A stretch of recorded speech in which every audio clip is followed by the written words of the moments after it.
আসসালামু আলাইকুম। আমি বনানী ব্লগার। এই তো নতুন আরেকটা ব্লগ করা শুরু করে দিলাম আর আপনাদের সাথে শেয়ার করার জন্য আমি চলে এসেছি। তো এই তো অনেক কুয়াশা ছিল যেহেতু শীতের সকাল, তো আমি রান্নাঘরের জানালা থেকে এই ভিডিওটা করেছি। বাইরের যে দৃশ্যটা এটা নিয়েছি আর কি। তো আমার রান্নাঘরের জানালা থেকে মানে একদম পুরো নারায়ণগঞ্জ শহরটা পুরো দেখা যায়, ভালো লাগে। তো এই তো আমি সকাল সকাল যেহেতু রান্না শুরু করে দিয়েছি আজকে আমি একজনের খাবার দেবো। এখানে বোয়াল মাছ নামিয়ে নিয়েছি। তো ফুলকপি আর আলু দিয়ে আমি বোয়াল মাছটা রান্না করব, কারণ এর মধ্যে আবার আমাদেরও রান্না করতে হবে। তো যে বললাম একজনের খাবার দেবো, এটা হলো আমার শাশুড়ির ভাইয়ের বউ, আমার মামির শাশুড়ি। তো অনেক দিন যাবতই মামিকে দেখতে যাব বলতেছিলাম, কিন্তু সময় পাচ্ছিলাম না। আর আজকে যেহেতু একটু সময় আছে, কারণ আমার শাশুড়ি, হাজব্যান্ড আর মেয়ে যাবে ডেন্টাল ডাক্তারের কাছে। তো এর মধ্যে আমার রান্নাবাড়াও হয়ে গিয়েছে, আমি আমাদের রান্নাবাড়াও করে ফেলেছি। মামির জন্য খাবারটা আমি বেড়ে বক্সের মধ্যে তুলে রেখেছি, কারণ বক্সে করে নিয়ে যেতে একটু সুবিধা হবে। তো খাবারটা ঠান্ডা হওয়ার জন্য আমি যেহেতু বক্সে রেখেছি, এখানে লাউ, মাছ আর হলো কলই শাক, ওটা রান্না করেছি আর কি। তো সবগুলো বক্সে তুলে রেখে দিয়েছি যেতে যতটুকু সময় লাগে। আর আমি চেষ্টা করব দুপুরে খাওয়ার আগে পৌঁছে যাওয়ার জন্য, কারণ আমি মামিকে ফোন করে বলেছিলাম আজকে খাবার নিয়ে যাব। আর এইদিকে মেয়ে যেহেতু দাঁত ফেলতে যাবে, তাই মেয়েকে আমি আগের ভাগেই খাইয়ে দিচ্ছি, কারণ দাঁত ফেলার পরে দেখা যাবে ও খেতে পারবে না আর আমরা এসে খাওয়া দাওয়া করবো। তাও আমি নিজের হাতেই মেয়েকে খাইয়ে দিচ্ছিলাম।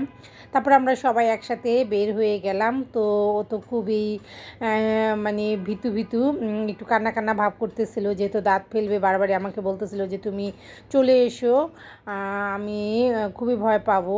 আর আমি বারবারই বোঝাচ্ছিলাম দাদু আছে, বাবা আছে, ওটা ভয়ের কোনো কারণ নেই, কারণ তারা তো যাচ্ছে, আমি চেষ্টা করব চলে আসার জন্য। দাঁতে মানে এরকম হয়েছে যে দাঁতের উপর দিয়ে দাঁত উঠে যাচ্ছিল। তো ওরকম ডেন্টালের কাছে দাঁত ফেললে আর কি অনেকটা সুবিধা হয় আমাদের জন্য, আমার জন্য আর কি, যেহেতু যাতে অন্য কোনো সমস্যা না হয়। তো যাকেই বলি যে দাঁত ফেলতে যাবে, দাঁতে পোকা ধরেছে কিনা, মাশাআল্লাহ আমার মেয়ের দাঁতে ওরকমভাবে কোনোভাবে পোকা নেই। আমি খুবই যত্ন করি আমার বাচ্চাকে। তো এই তো তাদের আমি ডাক্তারের যে চেম্বার ওখানে নামিয়ে দিয়ে তারপর আমি কলেজ রোড দিয়ে মামির বাসা জামতলাতে যাচ্ছি। মামি যেহেতু জামতলায় থাকে, বাসা থেকে বের হয় মানে প্রচুর যানজট। আর আমি যেহেতু ভিতর দিয়ে যাচ্ছিল রিক্সাওয়ালা মামা। তো এই তো মামির বাসার সামনে চলে এসেছি, যে বড় অ্যাপার্টমেন্টটা দেখা যাচ্ছে।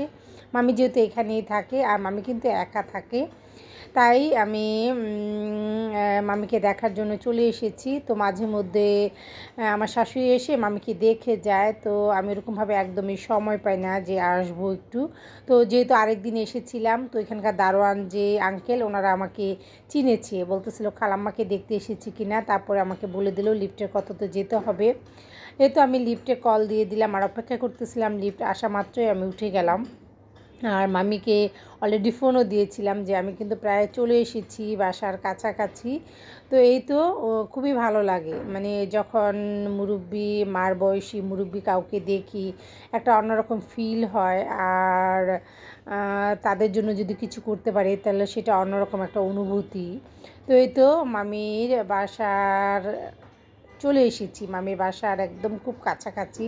তো কলিং বেল টিপ দিতে দরজা যখন নক করি দেখলাম যে দরজা খোলা, কারণ ভিতরে বুয়া ছিল।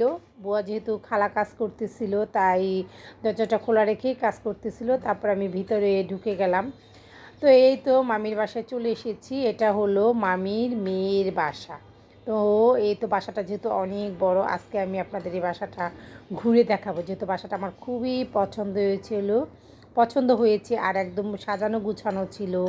তো মামি আমাকে দেখে এত বেশি খুশি হয়েছে, আমি কি নিয়ে এসেছি বারবার আমাকে জিজ্ঞেস করতেছিল। তো এই তো এটা হলো ড্রয়িং রুমটা বেশ মাশাআল্লাহ অনেক বড় আর একদম সিমসাম করে সাজানো ছিল। আপু যেহেতু থাকেন, আপু যেহেতু লন্ডনে আছে, তাই মামি আমাকে বলতেছিল এগুলো তৈরি করে রেখেছে, কিন্তু গুছানো হয়নি। আর এটা হলো একটা বেডরুম, এই বেডরুমটা অনেক বড় ছিল, সাথে একজাস্ট বারান্দাও ছিল। তো আমি বারান্দায় যাইনি, কারণ বারান্দা মানে মোটামুটি অনেক বড়, শুধু বড় না ভালোই বড়। তো এই তো এটা হলো আরেকটা রুম। মামি আমাকে একে একে রুমগুলো সব দেখাচ্ছিল। বাথরুম, তারপরে হলো মোট মোট 3টা বেডরুম, ডাইনিংটা বিশাল বড়, আর কিচেনটা তো অনেক সুন্দর, অনেক বড়, আমার বেশ ভালো লেগেছে।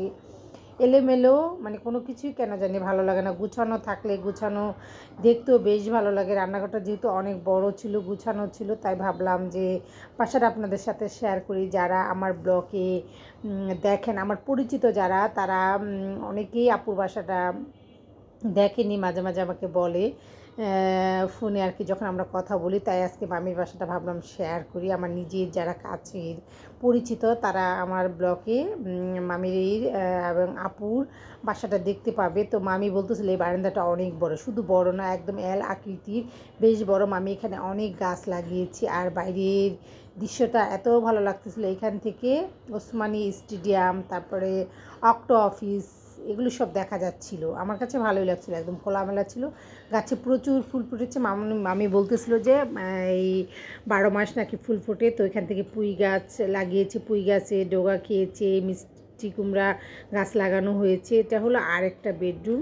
তো মামির বেডরুমটা তো দেখিয়েছি। তো এই তো, যেহেতু বাসাটা অনেক বড় আর দেখতে অনেক সুন্দর, এই হলো আরেকটা আরেকটা বারান্দা। এই বারান্দার সাথেও জাস্ট বাথরুম আছে আর কি। তো বাসাটা যেহেতু অনেক সুন্দর, আর বাসাটা বিল্ডিংটা কিন্তু একদম নতুন হয়েছে। তো এখনকার নতুন অ্যাপার্টমেন্টগুলো কিন্তু অনেক সুন্দর থাকে, অনেক গুছানো থাকে, বেশ ভালো লাগে দেখতে। ভাবলাম যে আমি যেহেতু আজকে এসেছি তাই একটু শেয়ার করি। যারা আমার নিজের কাছের আপনজন তারা আমার ব্লগে যারা দেখেন তারা দেখতে পারবেন।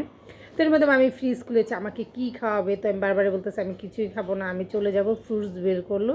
তো আমি বললাম যে মামি আমি তো একদমই ঠান্ডা খাবো না। তারপরও মায়ের মন, তাদের তো কোনো কিছুই মানায় না। তো সে খাওয়া মানে যদিও আমি খাইনি, তারপরে চেষ্টা করতেছিল আমাকে কিছু দিয়ে দেওয়ার জন্য। তো আমি অ্যাপেল নিয়ে নিয়েছি। মামির কাছ থেকে বিদায় নিয়ে আমি এখন বাসার উদ্দেশ্যে রওনা দিয়ে দিয়েছি। বারবার আমার কল আসতেছিল, আমি অনেক তাড়াহুড়ো করতেছিলাম, কারণ মেয়ে অনেক অস্থির হয়ে গিয়েছিল। এই তো এইখানেই, আল্লাহ হাফেজ। কেমন লাগলো অবশ্যই আমাকে লাইক কমেন্টের মাধ্যমে জানাবেন। আর যারা নতুন এসেছেন প্লিজ সাবস্ক্রাইব করে নেবেন।